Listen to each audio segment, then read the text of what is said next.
So after the made field goal, here's McPherson to send this one away. And that one will bounce out of the back of the end zone, so we will start here at the 25.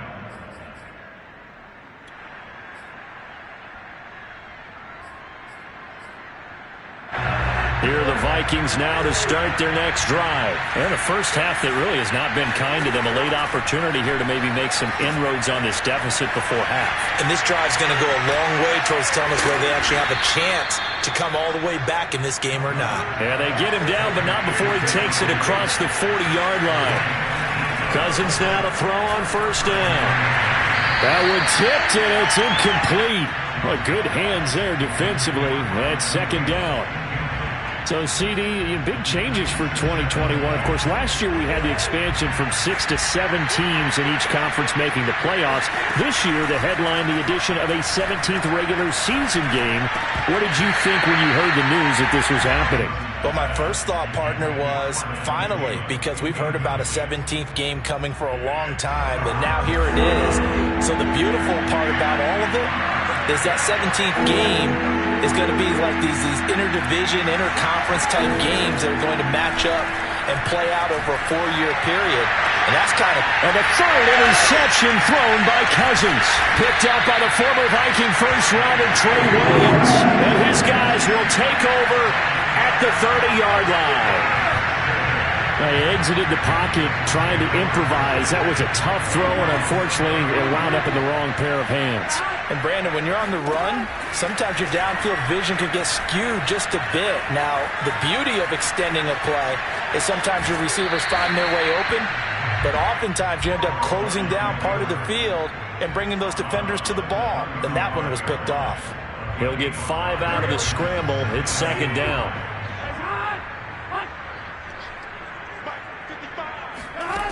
Now it's Burrow. This goes out wide from Mixon. And he slips up past the 45 before being tackled. Now the Bengals going to use the first of their timeouts, as the clock will stop with 37 seconds to play in this first half.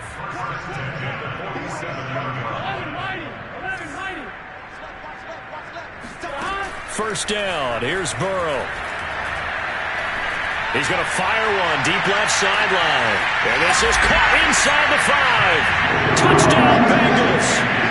If there was one knock on Joe Burrow coming out of LSU, it was arm strength. Those doubts to rest. McPherson now for the extra point.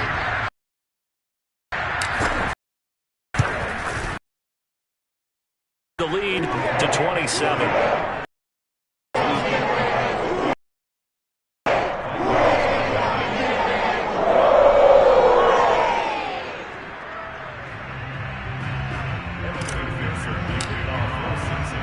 After the touchdown, McPherson on to kick this one away. And that one will bounce out of the back of the end zone, so we will start here at the 25.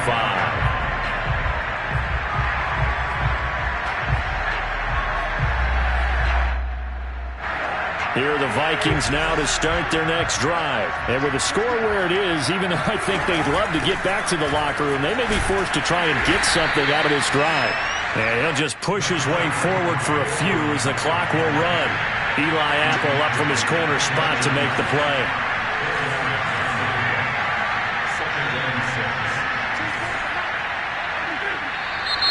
Now we've got movement up front, and I think this is going to be on Minnesota.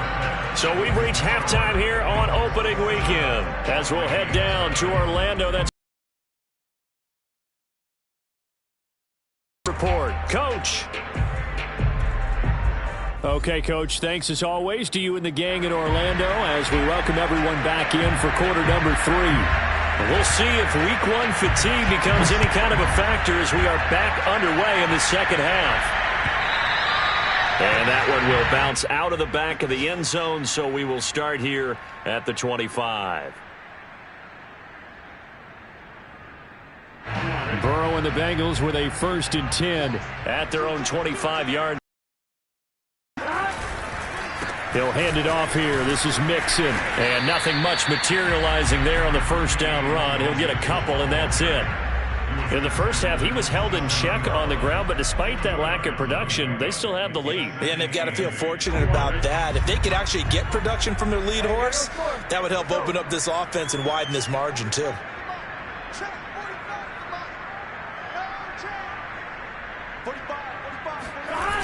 Back to Mixon on second down. And he's going to be taken down with a marker on the field. So let's see about the call. So a decent gain, but all for naught on the penalty. It's too bad, isn't it? They were feeling pretty good about it. The only people celebrating, the guys who just gave up that play. They'll come up now on a 2nd and long after the hold. Again, it's Mixon. And he goes across the 20 to the 22. 4 yards on the pickup there, and now they'll have to contend with a 3rd and 13. Well, you certainly have to give a little credit here because they are playing this game now at their pace. This is ball control football, sustained runs, taking their time, and making it work. Flush to his right. Open man is Uzama. And a good job defensively. They stop him short of the first at the 32. They pick up 10, but it'll still lead to a 4th down. Here's Kevin Huber now.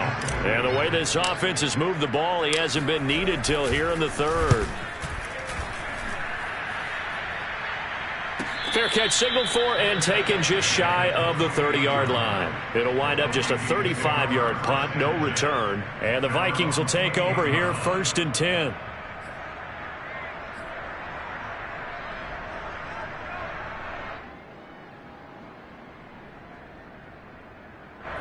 Here are the Vikings now to start their next drive. They've got to dig down deep. I mean, they need something right now, really anything to cling on to. This offense has struggled.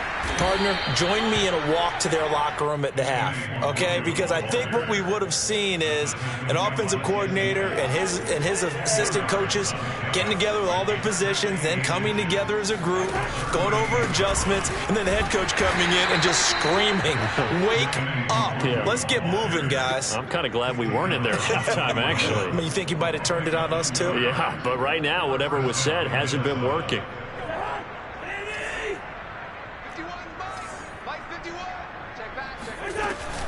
On first down, Cook. Give him 5 on the carry there, and it'll be 2nd down. Well, they certainly have been able to get him going and establish the run, so I think it's time to abandon that plan and start chucking it all over the park. And you know who's excited about that? The defensive front. They got a chance to pin their ears back and get after him now. They go play action. Cousins. That one complete to D.D. Westbrook. And he's able to get this to the 40-yard line before he's out of bounds. First catch of the new season for him, and he picks up the first.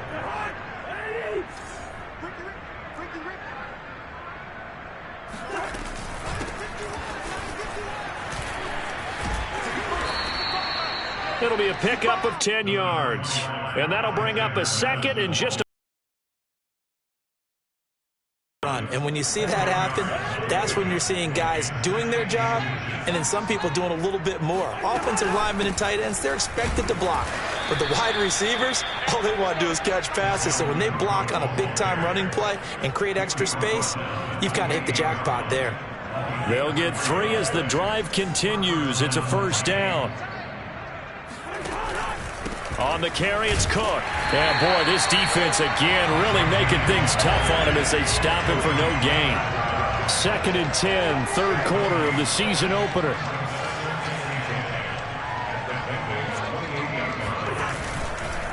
A give. This is Cook. Down to the 25. I'd say they've got to find a way to get him going. He's such a big part of their offense. I wonder if they might throw it a little and come back to the run. Anything, because you're right. He's pretty much been completely neutralized. This will be the 8th play of the drive. It's 3rd and 7. Draw play. Cousins to Cook. And he's going to 26. He lost 2, and it brings up 4th.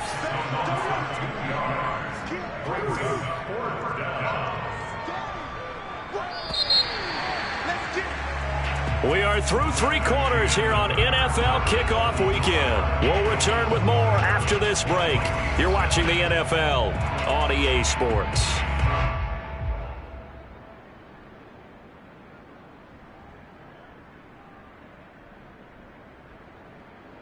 And they're indeed going to go for it here on 4th down. So trailing here in the last quarter. Let's see how this plays out. Desperation time. Cousins on 4th down. And he's got his tight end. That's Smith. And they've got it inside the 10 at the 8. No reason not to try it there, and they do indeed convert on 4th. Well, this game is certainly pretty well over. They can go ahead and mark it in the win column, but as a defense, they don't want to get so soft now that everybody just throws the ball all over the place against them, gets big yardage, and puts points on the board. They have pride, too, on that side of the ball.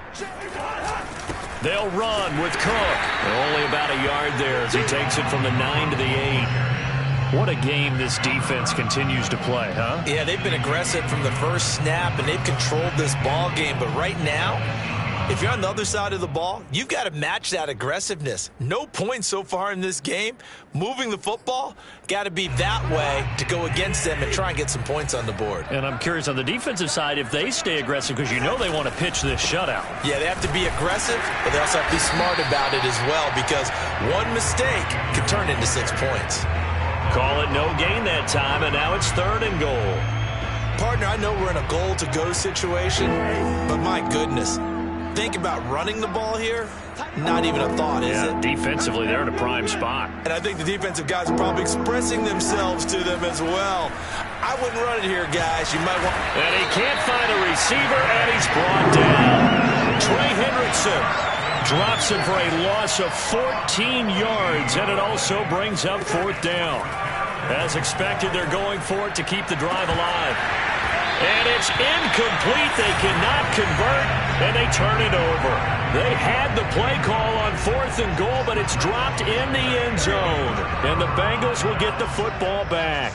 The Cincy offense about ready to go here on their next drive. Been a very strong performance for them, really, on both sides of the football. The turnover on downs, the most recent example, and now, obviously, they're in a great spot here. Yeah, if you're over on the bench right now, you're shaking hands with your teammate, you're hugging him, give him a little dap. Been a big performance for them.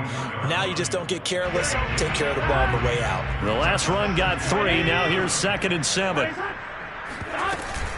Again, it's Mixon. And he stopped immediately there. And he got off the end there very quickly to make that play. Yeah, it was almost like the bullet train, wasn't it? I mean, just zoom. Quick. And what a terrific play, holding them to no gain. On 3rd down, Burrow. Buying time to his left.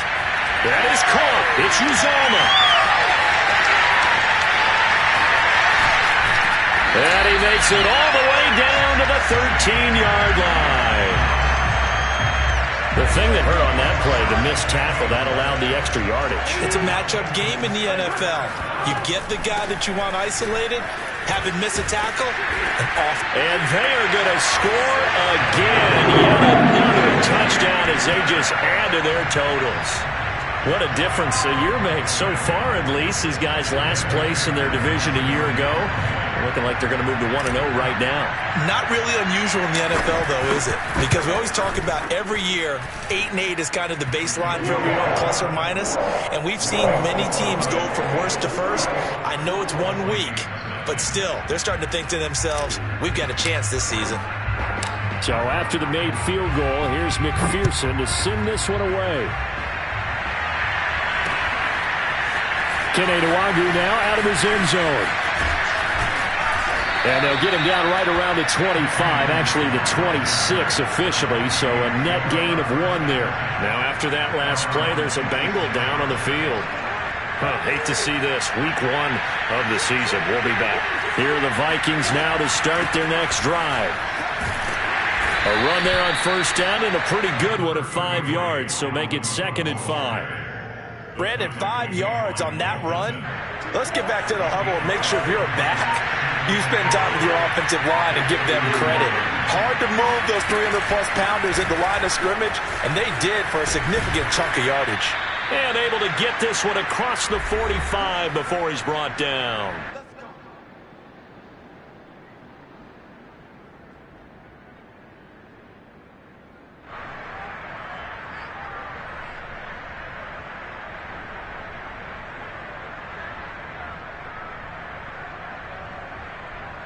So the Vikings in possession of the football as we get you reset. They've got a 1st and 10 as they search for a late score. And he'll work this forward for about 3 at 2nd down. Yeah, I don't know if it's exactly a win-win, but if you're on offense, you'll take that kind of a run, all right? It was kind of stacked up, found a little bit of yardage, and frankly, they're pretty close to staying on schedule on offense. The playbook is still open for the coordinator. Another tote for the workhorse this afternoon. It's Cook. Some extra space following the display of power. Down just inside the 45. 54 yards on the ground for him so far. This drive is turning into an extended one, and the guy carrying the ball, he's becoming more like a body blows guy. Every carry is putting some damage on the defense. So after a while, I'm not too sure how many guys are going to want to run up and tackle him. They'll run it. Here's Cook. And he will have 1st down yardage as he's brought down at the 41. A 3rd down gain of 3 yards, and that'll be enough. Well, partner, what do you think? Might have been 4 down territory if they didn't pick it up, but... Yeah, it's a moot point now. I was curious, so if they didn't get it there, would they have gone for it? I guess we'll never know. Yeah, we didn't have to make that call, but I have a feeling both of us would have said, go for it.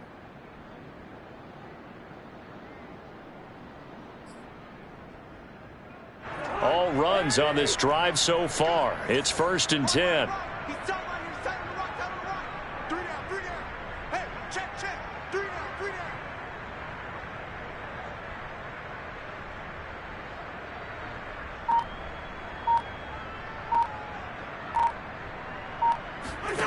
One last shot now for Cousins. And his pass is intercepted for the 4th time today. Picked up by Jesse Bates. So this one in the win column now for the Cincinnati Bengals. And I tell you what, Charles, this might be about as good as it gets. They were incredible. Yeah, offense was in fine form. The defense threw the shutout at them. I think they worked in concert together. What I like about the offense was they held the ball pretty well. You know, time of possession, exactly what they were looking for in this one, and that helped out their defense. Didn't have to be out there the entire time. So when you do that and you're out there fresh playing, off a little extra spring in your step, and it showed up in this one. They had a ton of spring in their step. Impressive victory. So for the Bengals, you can't ask for a better start as they pitch a shutout here in the opener. And they'll hit the road next week to take on the Chicago Bears. Meanwhile, for Minnesota, they obviously fall to 0-1 with the defeat. And they'll try to rebound next week as they head to Glendale to take on the Cardinals.